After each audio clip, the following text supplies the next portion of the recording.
Welcome back to this 5-part series on strengthening of reinforced concrete beams with CFRP jacketing using ABAQUS.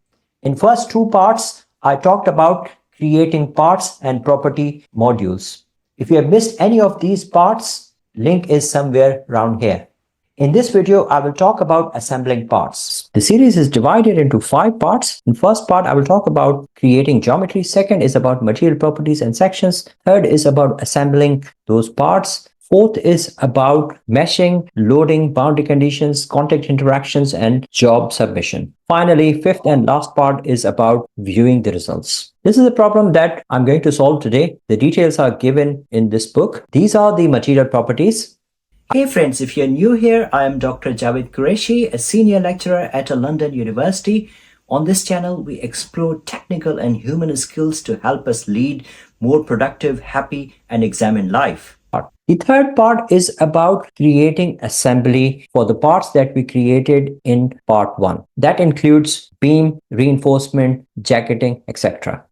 In this section, I'm going to assemble all the parts created. So go to assembly module, click on module, say assembly. The first instance that I want to create is concrete beam. So let's go and create concrete beam. Concrete beam has been created. I'll click on assembly and then I will choose this concrete jacketing and click done. I want to translate this concrete jacketing under the beam. So click on this one. I want to choose this point and I want to use underside of the concrete beam. In that way, part has been moved and you can see that it is under the beam now. The next is stirrup or links. So click on parts and click on links and click here. Now I'm first of all going to move this first link at top of the support. So support is going to be here, one support is here and other support is at that point. Now I'm going to bring one stirrup at top of the support and this dimension in Z direction is 100. And because I started concrete beam at 0, 0, so this point is 0, 0. And I want this corner point to be moved at a point where the out of the plane dimension in Z direction is 100, where it is 15 millimeter away from the vertical line and 30 millimeter away from the horizontal lines. The dimension that I will be looking for this corner would be in this direction 15, so plus 15 and plus 30, and out of the plane dimension here is 100. So that will create a link exactly at top of the support, which is here. So I want exactly the link which is at top of the support. Let's see how we can create this. So click on translate section. So I want to translate this section. Click done. Click the translation point. I want this point to be translated. The next point is, as I mentioned, the horizontal is 15, the vertical is 30, and in Z direction it is 100. In that way, it will bring the stirrup inside the beam. So let's see if it's been done or not. Probably here it's okay. So I will choose this one to see if it is inside or not. And let's see XY dimension. So here you can see that roughly it looks fine. It is 15 millimeter away from here and 30 millimeter away from the bottom. You will see that stirrup is exactly at top of the support. Now I want to move this stirrup. I want to create a pattern or array for this stirrup. Now for this, I have to remove the concrete slab, and that way I'll be able to create array of links. Click on create display group. Here I will remove the concrete beam. In that way it will be easier for me to move this link. So click done. And now I can move this link across the length of the beam. And if you have a look, 8 millimeter dia bar, the center spacing of link is 100 millimeters. So I'm going to create these links up to the end of the support. Click on linear pattern and click on part instance. I'm going to click this one, and here I need the direction.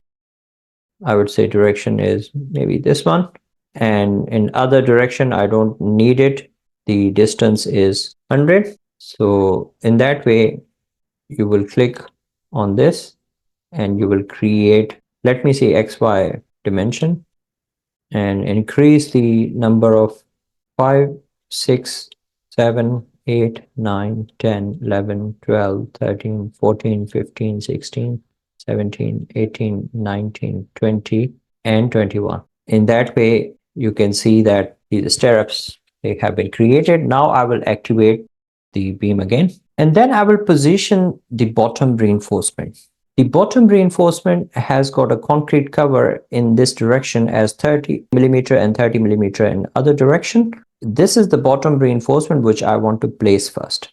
Now it is very important to understand how do we place this bottom reinforcement. This is 15 millimeter away from right side, but the stirrup has diameter of 8 millimeter, and this position is 15 and 30, but it is at the center of the stirrup. Center of stirrup means on this side, on inside side, it would be half of 8. So half of 8 will be 4, plus the diameter of main bar is 12, and I'm looking to move this bar at the center so that it is not at top of the stirrup, it is inside the stirrup. The diameter here is 12, so I will add half of 12, which is 6. So this is 10. It means that the center line of this main bar is 15 plus 10. So 15 plus 10 is 25. So if I take away 25 from this side and 25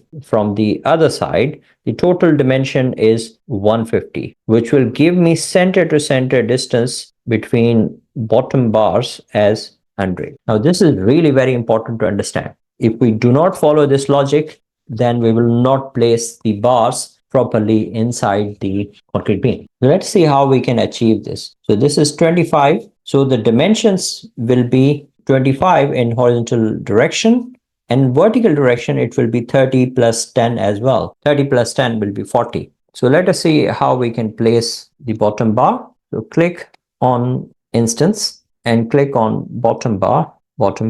First of all, we have to rotate this bar. Click on rotation, click here and choose axis of rotation as the vertical axis. I will choose this and this, and I will rotate it to 90 degrees. This is okay. Now I want to move this location. As I mentioned, start point of translation is this one. The horizontal dimension was 15 plus 10, which is 25. The vertical dimension was 30 plus 10. 10 means it is half of the main bar dia plus half of the diameter of stirrup. 30 plus it would be 40. And in Z direction, I want to leave, because the length of the bar is 2140. It means it is 60 millimeters short of the entire length of the beam. This means that it is leaving a cover of 30 millimeter to the bar from both sides. The dimension in Z direction is going to be, in this direction is going to be 30. Let's click on this one, and to view it, it's not visible here. I will say okay. And now at this point, I want to activate the cross sections. So to activate the cross section, I want to render the profile. So go to view and assembly display options. And here I want to render the profiles. And here I want to display the parts with different colors. And I want to remove the concrete beam. Now you can see that, let me change the color of the screen as well. So here I want to change the background of a viewport so that I can see it really properly. So go to view and graphics options. Here top and bottom color, I want to change it with the solid color, top and bottom. I want to change it with the white color, top, and I want to change the bottom color as white as well, and apply. And I don't want to view this. So in that way, you can see that I can see the bottom bar really very clearly. Now I want to move this bottom bar at the other side as well. So when you want to move this bottom bar to the other side, as I mentioned earlier, the distance between the bars is going to be 100 millimeter. If I take into account half of the diameter of stirrup and half of the diameter of the main bar, then it will be 100. So let's create again a linear pattern for this instance. Select the instance. I want to choose this instance. And in X direction, I would like 100. Y direction, I don't want anything. So you can see that click done. You can see bar has been created. Now in the same way, I want to create a bar at the top. Again here, if I wanted to reach at the top bar at this point, then I have to take into account half of the diameter of stirrup, 8, which is 4, plus half of the diameter of the top bar, which is 8 by 2 as well, because the diameter of top bar is 8. So plus 8. So sorry, plus 4, not 8, half of the diameter. So in total, it is 8. So 15 is this dimension. If I add up 8 to 15, it will give me 23. So from here to here, the distance is 23. And from here to here, from center of the top bar to the outside fiber, it is 23. And in between, the distance is going to be 104. So this is how I will model it. The horizontal dimension will be equal to 23 plus vertical dimension from here to center of this bar will be, so from this point to here, it is 190 plus 30, it is 220. If I take away half of the bar diameter of stirrup and half of the bar diameter of the top bar, which is in total it is 8. So from 220, if I take away 8, it will be 212. And out of the plane dimension, I would like as 30 because there is a 30 millimeter cover. When I will move top bar, these will be my dimensions. So let's see if it works fine or not. Let's now insert the top bar. Okay. And first thing I want to do, I want to rotate it. Click here. So I want to rotate it about vertical axis. So endpoint of, I want to rotate it to 90. So this has been rotated to 90. Select this instance. I want to move this point, start point. The end point is going to be this point, the one which I discussed earlier, 23, 212, and 30. And let's see what happens. 23, 212, 30. And then I will say, okay, let's see the full one. The bar is there. Click OK. The bar has been placed. So let's have a look at the view and see if it is being located properly or not. You can see that it exactly lies at the corner, which means that our strategy for working out the diameters has worked really fine. It is very important to see the render profiles, otherwise the bars will be conflicting with each other. So bars should not conflict with each other. They should be placed inside the cage, so inside the stirrup. Now I want to move this bar 104 millimeter away, and that will create bar over here. And go to 3 dimensions, click here. In Y direction, I don't want anything. In X direction, the distance is 104. And you can see this bar has been created over here. Click OK. And I want to see that if this cage has been created properly or not. So let's see. Let us see XY view. Here you can see the bar has been placed properly. The next thing I want to do, I want to create the bars at the center of this jacketing. Click on parts. And here I want to insert the CFRP bar.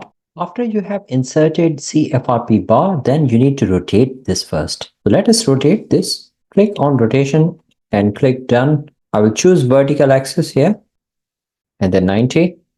Click done to rotate. I'm going to move top of this CFRP bar inside this concrete jacketing. And the dimensions will be, if I have a look at X and Y dimensions, I want to move this 15 millimeter downwards. This is 0 and 15 millimeter towards the right and 150 millimeter inside, leaving 50 millimeter of cover to both sides. Now, these are the dimensions which are given in the book. Here, the spacing between two bars is about 120. But the same authors, they have a recent research paper. If you have a look at this paper, the spacing between anchorage system is about 44 millimeter, and this is a CFRP bar. And in my opinion, they haven't used any anchorage system in FE modeling, and the spacing should be 44 between two bars. But here, for the sake of our knowledge, I'm using the same as they've used it in the book.